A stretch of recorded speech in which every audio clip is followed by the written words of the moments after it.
Bismillahirrahmanirrahim. Assalamualaikum warahmatullahi wabarakatuh. Alhamdulillahirabbil alamin wassalatu wassalamu ala Rasulillah la haula wala quwata illa billah amma ba'du. Saudaraku yang berbahagia yang dirahmati Allah Subhanahu wa taala, belajar kita kali ini bertema nasib tragis orang-orang dolim. Saudaraku, betapa tragisnya nasib orang-orang yang dolim di dunia dan di akhirat kelak. Mereka sama-sama sekali tak akan lolos dari hukuman Allah.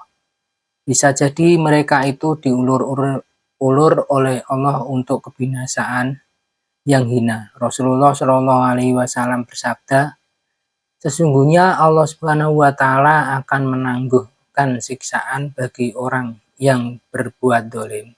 Tapi apabila Allah telah menghukumnya, maka dia tidak akan pernah melepaskannya. Kemudian Rasulullah SAW membaca ayat yang berbunyi, begitulah azab Tuhanmu apabila dia mengazab penduduk negeri-negeri yang berbuat dolim. Sesungguhnya azabnya itu sangat pedih dan keras. Hadis riwayat Bukhari dan Muslim. Dari hadis di atas terdapat pelajaran. Pertama, dolim dalam kamus bahasa Indonesia mengandung makna kejam, tidak adil, aniaya, sewenang-wenang, bengis, dan penindasan. Perbuatan tercela itu bisa muncul dari individu dan lebih banyak oleh kelompok dan penguasa. Sebab kezaliman hanya akan ada ketika ada kekuatan. Dan kekuatan itu biasanya ada saat kelompok atau berkuasa. Kedua, orang-orang dolim sejatinya tidak akan pernah menang di dunia maupun di akhirat. Walaupun lahirnya kelihatan menang, namun batin mereka tidak dalam ketenangan. Walaupun kesannya sangat hebat dan dikdaya, namun jiwa mereka rapuh, hatinya digorogoti penyakit.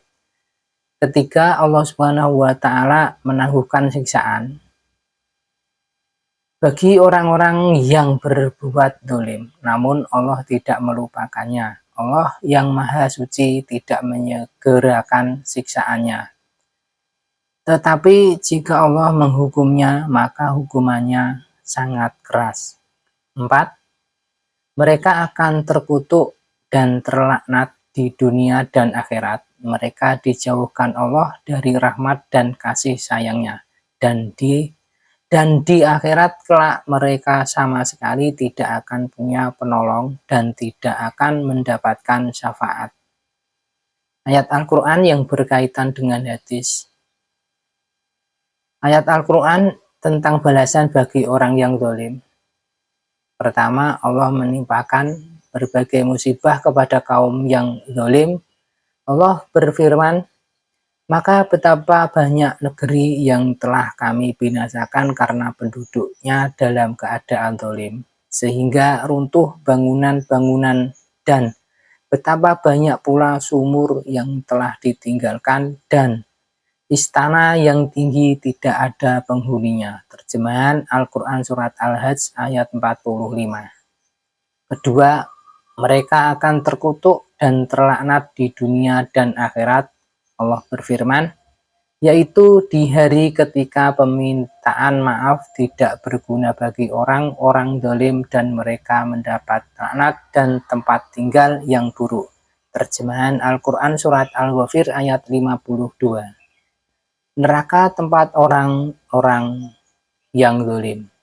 Maka pada hari ini sebagian kamu tidak kuasa mendatangkan manfaat maupun menolak madarat kepada sebagian yang lain, dan kami katakan kepada orang-orang yang zalim, rasakanlah olehmu azab neraka yang dahulu kamu dustakan. Terjemahan Al-Quran Surat Saba ayat 42.